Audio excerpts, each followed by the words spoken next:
Hello, entre et installe-toi, bienvenue au Café du Market. Je suis Axel Kaetka, freelance en inbound marketing B2B et on est ici entre nous.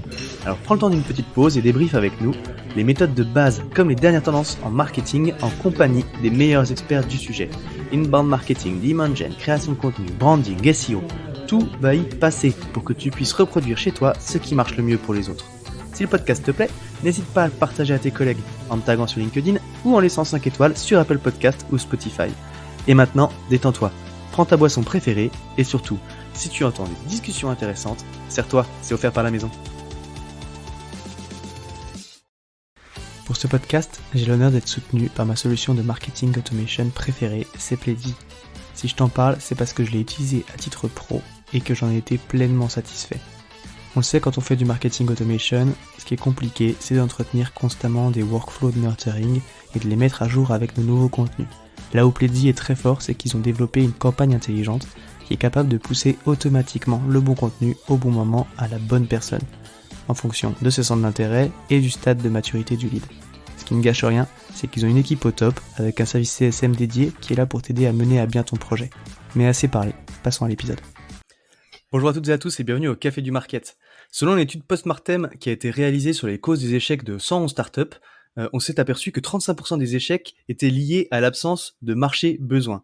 Ça paraît aberrant, mais en gros, le produit ne répondait à aucune douleur. Donc c'est pour ça que de plus en plus d'entrepreneurs recommandent de tester très vite l'appétence du marché, voir s'il y a de l'attraction. Et pour voir justement comment est-ce qu'on peut tester ça pour son produit, je suis aujourd'hui avec Stéphanie Daucher, qui est associée chez Dezio. Bonjour Stéphanie. Bonjour Axel, tu vas bien? Bah écoute, ça va bien et toi? Très bien, je te remercie. Ravi d'être avec toi. Ouais, bah écoute, c'est un plaisir de t'avoir sur le podcast pour discuter un petit peu de ce sujet-là, d'autant que vous avez une méthodologie dans laquelle tu vas rentrer qui est très précise et efficace, donc je suis ravi. Mais avant de rentrer vraiment dans le vif du sujet, est-ce que tu peux te présenter rapidement, s'il te plaît, pour les auditeurs? Ouais, bien sûr, enchantée, Stéphanie Daucher. Donc moi j'ai 35 ans, j'ai 2 enfants. J'ai donc un background très market. Je fais des études en marketing de services, des postes dans plein de boîtes, notamment des boîtes de services principalement, à des postes de direction marketing. Et puis j'ai toujours voulu fonder ma boîte. En fait, j'ai toujours un peu la fibre entrepreneur en fait qui m'a hantée pendant 10 ans. Et puis un peu comme un boulanger qui ouvre sa boulangerie, je me suis dit que le plus on va dire cohérent, c'était de lancer mon agence. Donc j'ai créé mon agence il y a un peu plus de 2 ans maintenant, à Mhm. Jimé. À Jimé parce que du coup j'ai fait beaucoup de judo. Puis j'ai rejoint, du coup, des fois on a un peu en panne d'inspiration ou du coup c'est par Ouais, notre ADN, donc du coup ça nous ressemble. c'est ça, l'inspiration vient d'où elle doit venir. Exactement. Et j'ai rejoint Dezio il y a quelques mois maintenant, en tant qu'associé. Donc Dezio, première agence grosse en France, fondée en 2012, par 2 frères, Brice et Jonathan, et maintenant on est 3. Voilà. Ok, top. Bah écoute, on va rentrer dans le vif du sujet. Je le disais un petit peu en introduction, donc 35% des startups, elles échouent car il n'y a pas de marché pour leur offre. Ça paraît un peu dingue quand on le dit comme ça. Comment est-ce que toi, du coup, t'interprètes un peu ce chiffre-là, quoi? Bah, en fait, je suis surprise sans l'être, notamment en fait par rapport à ce que j'observe et ce que j'ai pu vivre aussi en tant que entrepreneuse qui a voulu créer des boîtes. C'est que je pense qu'il y a rapidement un biais cognitif qui s'installe quand tu veux créer une boîte et que tu as trouvé en fait une bonne idée. C'est que tu as l'impression que ton idée est géniale et qu'elle va plaire à tout le monde. Et l'autre biais cognitif, c'est que quand t'en parles autour de toi, de tes amis, de tes familles, forcément ils trouvent ça génial, tu vois. Tout le monde te dit Hmm. qu'ils ont envie d'acheter ton service, sauf que si effectivement tu leur demandes de payer, au final, les 10 qui t'ont dit c'est super, en fait, il y en a un qui paye à la fin, quoi. Donc, Ouais. je pense qu'il faut, enfin, sortir de ce postulat de base en disant, enfin, de ton écosystème, l'extraire pour aller en fait tester ton idée à plus grande échelle. Et tu peux le faire très tôt, même sans market, tu vois. Juste en interrogeant, tu vois, suivant ton produit, tu as plein de groupes Facebook qui peuvent, tu vois, faire l'affaire. Et tu as plein de solutions pour assez rapidement un peu tester ton idée. Sinon, tu t'enfermes un peu dans cette bulle de c'est super, c'est génial, tout le monde en a besoin, quoi. Ouais, il y a le biais, c'est ce que tu dis en fait, où tu es un petit peu amoureux de ton idée et du coup, forcément, toi, tu es enfermé dans le fait que ça va être utile et ça va être génial. Et puis après, il y a aussi, tu vois, ça me fait penser, il y a un bouquin qui s'appelle Mom Test. J'en ai déjà parlé plusieurs fois, je crois, sur le podcast, que j'adore. Fitzpatrick, qui s'appelle, celui qui l'a écrit. Où justement, c'est comment poser les bonnes questions de découverte, tu vois, pour pas influencer les réponses, parce que il appelle ça Mom Test, parce qu'en fait, il prend l'exemple de ta mère, en gros, qui forcément va protéger un petit peu ton orgueil et puis il va répondre bah, dans ton sens en disant mais oui bien sûr mon chéri c'est génial ton idée quoi. Et en fait c'est justement comment poser les bonnes questions pour sortir un petit peu de ce biais là quoi. Euh, donc bref voilà du coup on retarde un petit peu le lancement de son produit. C'est vrai qu'on passe souvent beaucoup de temps à développer aussi pour avoir le produit parfait à lancer sur le marché. Tu vois on en parlait dans un précédent épisode avec Thibaut qui est fondateur de Taplio, qui conseille justement de tester très rapidement. Lui, pendant plusieurs semaines, 14 semaines, je crois qu'il testait un produit par semaine. C'est sa méthode. Tu vois, il s'était lancé sur plein de trucs. Il en développait très vite pendant que son associé marketeur testait le marché, quoi.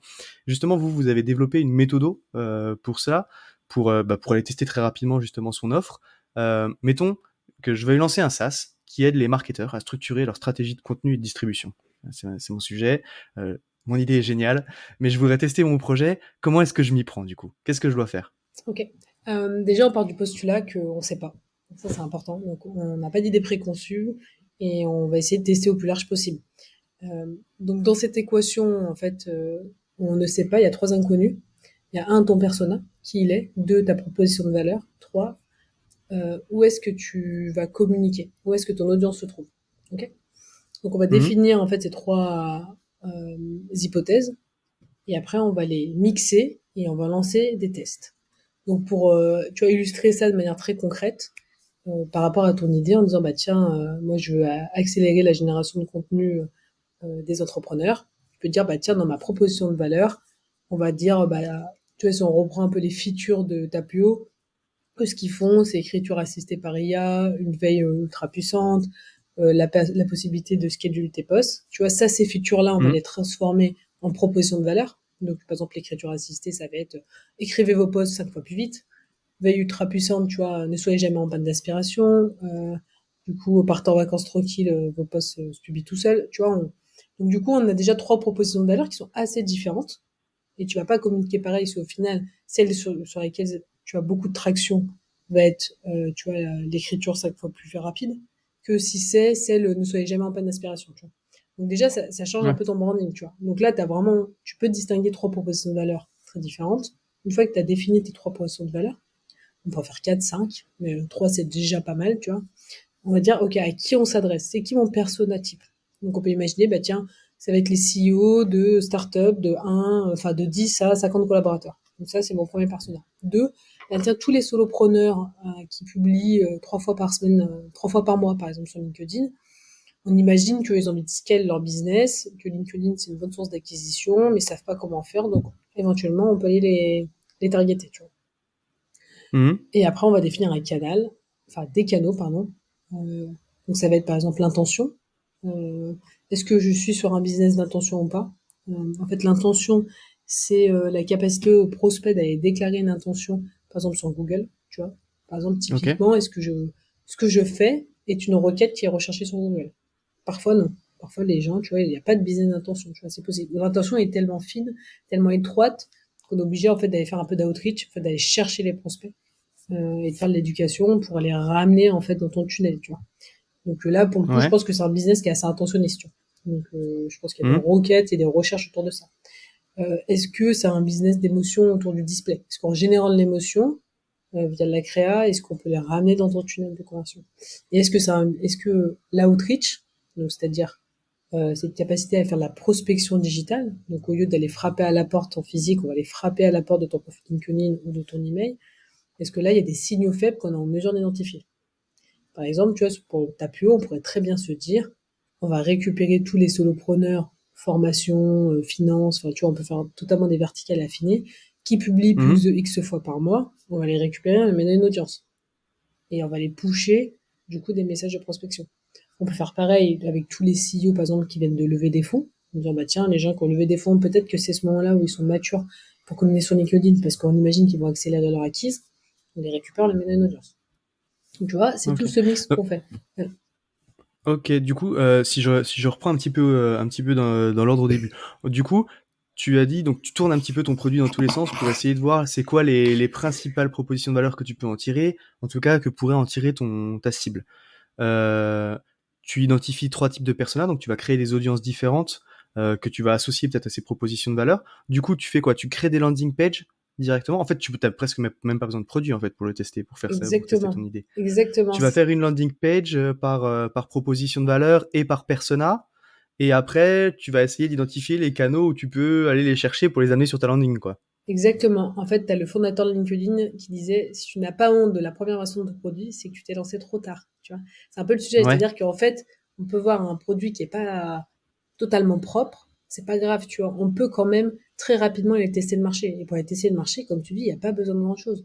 Une bonne landing page qui va pitcher les douleurs, au final, tu peux identifier 3 douleurs. Une fois que tu as ces landing pages et que tu identifies tes personas sur lesquels tu vas aller ramener du trafic. Et on va pas avoir tout à fait la même façon de ramener du trafic en fonction des canaux qu'on a identifiés. C'est-à-dire que on est sur du Google Ads, on va envoyer sur les 3 landing pages, on va voir lesquels génèrent plus de conversions. On est sur du display, j'entends tout ce qui est réseau avec de la créa, donc LinkedIn, Facebook, Insta.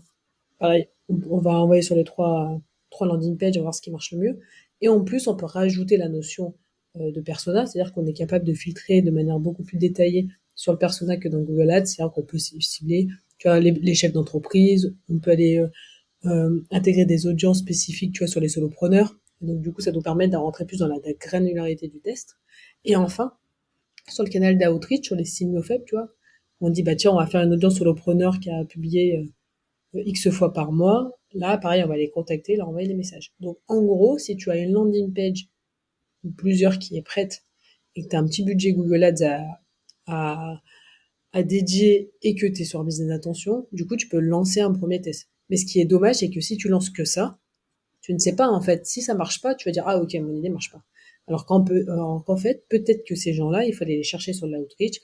Peut-être que le fait de démontrer ton produit avec une créa va beaucoup mieux fonctionner. C'est pour ça qu'on part du postulat qu'on ne sait pas et qu'il faut lancer plusieurs tests pour avoir une vision exhaustive des choses. Alors, quand je dis ça, je mets des bémols. Par exemple, tu vois, j'ai une personne qui m'a contacté, qui a lancé un nouveau CRM. CRM, ça marche ultra concurrentiel. Tu as un mot-clé à 20 euros, quoi. Donc voilà, Mhm. si t'as pas un gros budget, un mot-clé à 20 euros pour faire du test, ça va être dur, quoi. Ça va être très, très dur. Ouais. Donc, du coup, on va réajuster la strat. Donc aussi, il faut le faire avec discernement et réflexion. Mais globalement, l'idée, c'est de lancer des tests sur lesquels on a une croyance que ça peut fonctionner. On lance ces tests. Et surtout, il faut les lancer euh, à périmètre constant, c'est-à-dire temps, budget, tu vois, constant, pour qu'on ait à peu près Ouais. des valeurs de référence, tu vois, et que ce soit un test froid, en fait. C'est-à-dire froid dans le sens où on Pas détermine, d'émotion, ouais. ouais, pas d'émotion dans le sens où on Mhm. lance avec le même périmètre, le même budget, et on voit comment ça tombe, quoi. On se fixe un Ok. objectif. Est-ce que c'est de faire des ventes? Est-ce que c'est de faire du lead? Est-ce que c'est de faire de l'installation d'app? Est-ce que c'est de faire du téléchargement, tu vois? Et après, on Mhm. regarde les résultats. Les résultats n'est pas de faire beaucoup de leads. Le résultat, c'est de détecter là où il y a de la traction marché. C'est-à-dire que là, pour donner une image mentale, en fait, tu imagines un T. Donc là, on est sur la barre du haut, donc on est sur l'horizontalité. C'est-à-dire que là, on teste plein de choses Mhm. en haut. Et une fois qu'on a défini en haut ce qui fonctionnait, donc par exemple, ça va être, bah tiens, ma proposition de valeur 2 avec Google Ads. Ok, très bien. Là, on va rentrer dans la barre du T, c'est-à-dire que là, on va creuser dans le canal et dans la proposition de valeur. C'est-à-dire qu'après, on est en mesure de tester des nouvelles audiences, tester différentes versions de landing, une courte, une longue, tester une nouvelle proposition de valeur, tester des nouvelles intentions. Et en fait, tout ça, on va le loguer tous les mois et on va le scaler pour arriver à faire plus de croissance. Donc c'est un peu le schéma, tu vois, dans la globalité. On teste le marché, on voit ce qui marche, et après, on scale. Mais le premier Ok. objectif n'est vraiment pas de faire du lead, tu vois. Des fois, on a un peu Ouais. tu vois, l'ambiguïté de dire, ah, j'ai pas eu beaucoup de leads. En fait, rien n'est optimisé pour faire beaucoup de leads. Ce qui est optimisé, c'est de comprendre là où il y a enfin, là où il y a ta traction, quoi. Hello, c'est Axel. Je suis désolé, j'interromps ton épisode 2 minutes aujourd'hui parce que je suis super fier de t'annoncer que je lance enfin ma première formation qui est dédiée à la création d'une stratégie de contenu. Besoin de notoriété, de crédibilité ou de prospect, le contenu, ça permet de faire tout cela d'un coup. Et le mieux, c'est que ça produit des effets cumulés à long terme. Mais si tu écoutes le podcast, je suis sûr que tu es familier avec les bénéfices de ce genre de stratégie. Donc voilà, t'es marketeur, CEO en entreprise et tu veux mettre en place une stratégie de contenu, ou alors t'es indépendant et tu cherches à monter en compétence sur ces sujets pour pouvoir avoir un process clé en main à vendre à des clients. Eh bien écoute, c'est ce que je te propose avec cette formation où justement je détaille ma méthodologie pas à pas que j'utilise moi pour construire des stratégies de contenu pour mes clients. Voilà, je ne t'embête pas plus. Le lien, si tu veux en savoir plus, il est disponible dans la description de l'épisode ou via mon profil LinkedIn. Et maintenant, retour à l'épisode. Et, euh, et du coup, on est d'accord que quand tu fais des tests, enfin, si tu fais tout varier en même temps, bah, tu pourras pas les suivre. Donc en fait, quand tu dis périmètre constant, il y a le budget et tout. Mais en fait, tu vas tester à chaque fois un persona 1, proposition de valeur 1, canal 1, et puis après, persona 1, proposition de valeur 2, canal 1, et puis tu vas tester comme ça, on va dire, enfin bref, tu pourrais faire un fichier Excel en descendant à chaque fois persona, proposition de valeur, machin, mais tu fais varier qu'une seule chose par test, parce que sinon tu peux pas interpréter qu'est-ce qui fait varier les résultats, quoi. Exactement, tu as entièrement raison. C'est-à-dire qu'en fait, le test, pour qu'on puisse en déduire quelque chose de très factuel, tu es obligé de faire varier une seule variable, sinon ça ne fonctionne pas, quoi. Si tu en fais varier deux, tu sais pas d'où ça vient. Tu sais pas ce qui marche ou ce qui marche Ouais, pas. Donc, effectivement, en fonction du canal, on va ajuster les choses. C'est-à-dire que tu vois, sur Google, on va faire euh, Google, donc mots-clés, landing page 1, landing page 2, landing page 3. Sur Facebook, on va faire Facebook, persona 1, landing page 1, persona 1, landing page 2, persona 1, landing page 3, persona 2, landing page 1, etc. etc. Et après, ok. sur l'outreach, ça va être encore un peu différent, parce qu'on va moins segmenter sur la proposition de valeur. Et là, on va vraiment se focus sur la méthode et sur le persona. Ok. En gros, pourquoi c'est ultra déterminant de faire ça? En fait, ça a un impact énorme sur ton business. C'est-à-dire que, à l'issue de ce test, tu as des réponses. Donc déjà, la réponse peut être que, bah, du coup, il n'y a rien qui marche. Ça arrive. La réponse peut être que, ah bah tiens, on a trouvé deux canaux, franchement, c'est super intéressant, on sent qu'on a l'attraction. Et si c'est ce canal, par exemple, ça va être Google Ads, tu vas pas recruter, tu vois, quelqu'un sur l'outreach. Donc déjà, ça donne une info sur quel type de profil potentiellement en interne il va me falloir si je souhaite faire du recrutement et internaliser la compétence. Deux, ça va orienter le ton de ta marque. Si on te dit, ah bah tiens, pour reprendre l'exemple de Tapio, si c'est l'écriture, tu vois, assistée via l'IA et donc diriger, ça te fera plus vite mes posts, mon branding, je vais quand même un peu le modifier. Ça va être cette feature sur laquelle je vais plus capitaliser que les autres, tu vois. Ça va me permettre aussi de faire des prévisions budgétaires. C'est-à-dire que un business où tu fais de l'acquise via Google Ads demande plus de cash qu'un business où tu fais de l'acquise via la outreach. Parce que dans tous les cas, la outreach, tu peux l'internaliser et avoir une ressource temps plein dessus. Et t'as pas frais de régie. Alors Google Ads, bah en fait, Hmm. pour avoir un client, il faut peut-être mettre 100 € sur la table. Dans tous les cas, c'est un peu cash burn. Et il faut être super vigilant sur les ROAS qui peut déraper, tu vois. Donc, faut une vraie méthode associée à Google Ads. Donc en fait, tu vois, ça oriente quand même pas mal, du coup, la strat derrière. Et aussi, ça te permet de passer à l'étape suivante, c'est-à-dire recrutement de sales, je mets en place ma strat SEO, tu vois, etc., Hmm. etc., tu vois. Et ça permet en fait de vraiment passer à l'étape supérieure dans la boîte et effectuer en fait tout ce travail-là, quoi.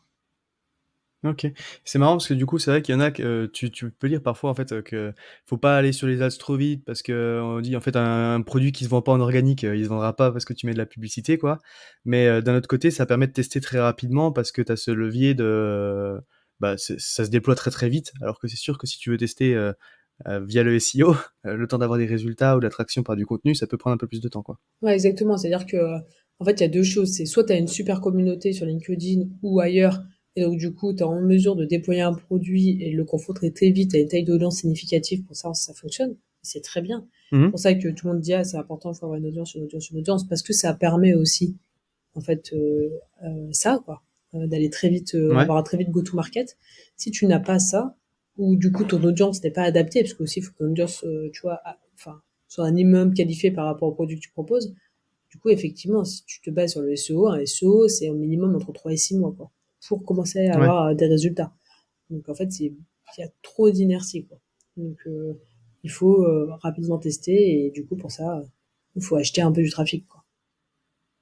Ok, ça marche. Écoute, merci pour ces conseils, ces bonnes pratiques. Du coup, moi j'aime bien. Là, on parlait de comment faire et on donnait des bonnes pratiques, mais j'aime bien parler aussi des fois de montrer que tout le monde galère un peu, même si on partage des trucs qui fonctionnent bien. Du coup, c'est quoi tes 3 plus gros challenges du moment? Alors, 3 plus gros challenges. Alors nous, enfin, on a un métier d'agence. Donc, en agence, un des challenges qui est permanent, constant, immuable, c'est l'ajustement, enfin, le sujet du staffing, à proprement parler, c'est comment ajuster, du coup, les ressources et les missions. Et notamment, comment, alors nous, on a, pour ça, donc un des sujets, du coup, qui est immuable en agence, c'est le sujet du staffing, c'est-à-dire comment ajuster tes ressources, tes missions, faire en sorte que tout le monde soit suffisamment staffé et pas overstaffé. Voilà, ça c'est un sujet du quotidien. Alors, on a développé un outil en interne qui s'appelle la grosse team, tu vois, qui nous permet quand même Hmm. d'ajuster ce et d'avoir une vision globale sur ça. Donc en fait, ça fait le planning de mission, ça génère les missions, du coup on sait qui est staffé à combien, etc. Donc ça nous aide pas mal à piloter. Et l'autre sujet, enfin l'autre challenge qui est totalement inhérent à ça, c'est le niveau de qualité du service. Moi, je te disais en intro, j'ai fait un master en marketing des services. Et en fait, le principe même du service, c'est quand tu vas chez le coiffeur, tu vas avoir une expérience, toi, Axel, moi, Stéphanie, j'aurai une expérience et peut-être on n'aura pas du tout la même. Et c'est comment tu arrives à Hmm. reproduire un service qui est délivré par un humain avec le même niveau de qualité. Donc en fait, c'est comment standardiser de manière haut de gamme, parce que nous, on veut délivrer du service de, tu vois, vraiment de bon Bonne niveau, qualité. Ouais. et notamment Hmm. garder ce niveau de qualité quand tu es overstaffing, parce que du coup, des fois, il y a des périodes charrettes où on a plein de missions qui tournent, et donc du coup, il faut ajuster. Donc on a mis en place des choses en interne pour ça, mais c'est vrai que c'est quand même des sujets où, bien ajuster les ressources et les missions, et deux, maintenir un haut niveau de qualité dans la délivrabilité de nos missions. Et je dirais un troisième sujet qui est un bon sujet du moment, c'est plus nos stratégies inbound, c'est, tu vois, en fait, développer aussi le marketing au sein de Dosio. En fait, on a une bonne Ouais. notoriété et tant mieux, donc on a un flux enfin, régulier, constant de prospects. Maintenant, c'est aussi comment accélérer pour passer à l'étape d'après, quoi. C'est la partie inbound, ouais. Ok. Ouais, tu le dis, hein, c'est vrai que dans le service, enfin, du coup, surtout, c'est clairement des problématiques d'agence, quoi. Mais c'est comment le niveau de la prestation dépend pas du prestataire, au final, enfin, de la personne chez toi qui va gérer le projet, quoi. C'est ça, exactement. En fait, les problématiques d'agence au sens large, je dirais même des agences informatiques, des agences web, tu vois. Ouais. Parce qu'en gros, tous les métiers de service, bon bah voilà, c'est sûr que en fait la formation des équipes, la montée en compétences, les tools et le fait aussi de essayer de standardiser sans perdre la matière grise, c'est-à-dire que tu vois, on essaie de mettre en place tu vois des templates pour guider dans la réflexion. En même temps, tu peux pas trop guider parce que il faut aussi qu'ils eux-mêmes tu vois s'imprègnent du sujet et puissent exprimer en fait ce qu'ils pensent et notamment tu vois les conseils, les Ouais. repostrates, tu vois. Mais en même temps, comment mettre tout le monde dans les rails pour avoir un niveau de qualité en fait que tu exiges minimum, tu vois, par rapport à la prestation que tu délivres, tu vois. Et ça, c'est un vrai Hmm. enjeu de boîte de service, quoi. Mais du coup, très intéressant. Carrément.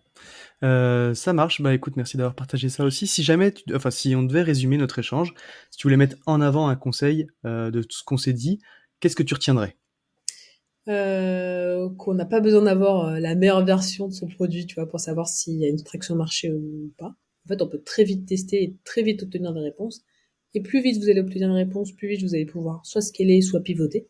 Parce que c'est pas parce que ça ne fonctionne pas qu'on va tout jeter. C'est juste que des fois, il faut savoir s'ajuster. Tu vois, il y a plein de boîtes qui ont pivoté Airbnb, tu vois, je ne sais pas combien de fois avant de trouver leur marché, tu vois.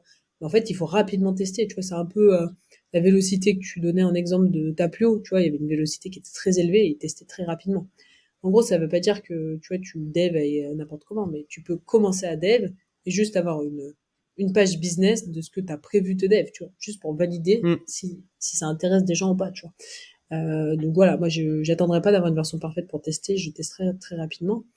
Et en plus, tu peux tester même sans budget en étant un peu smart. Tu vois, il y a plein de façons de le faire si vraiment, tu vois, t'es coincé de ce côté-là.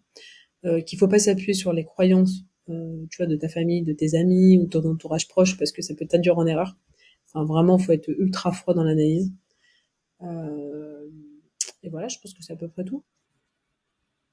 Yes. Bon, écoute, allez vite, tester, ce que j'ai dit, que c'est ce que tu disais, au final, même presque, quand tu as des idées de fonctionnalité, t'as presque pas besoin d'avoir, enfin, quand tu l'as dans ta tête, ton produit, tu peux presque déjà designer ta landing page et puis tester avant même de t'investir dans le dev, quoi, presque. Exactement. Euh, Ça marche. Bah écoute, encore une fois, merci pour tout ça, Stéphanie. Si jamais on a des petites questions pour toi ou qu'on veut te retrouver, on peut te joindre sur LinkedIn.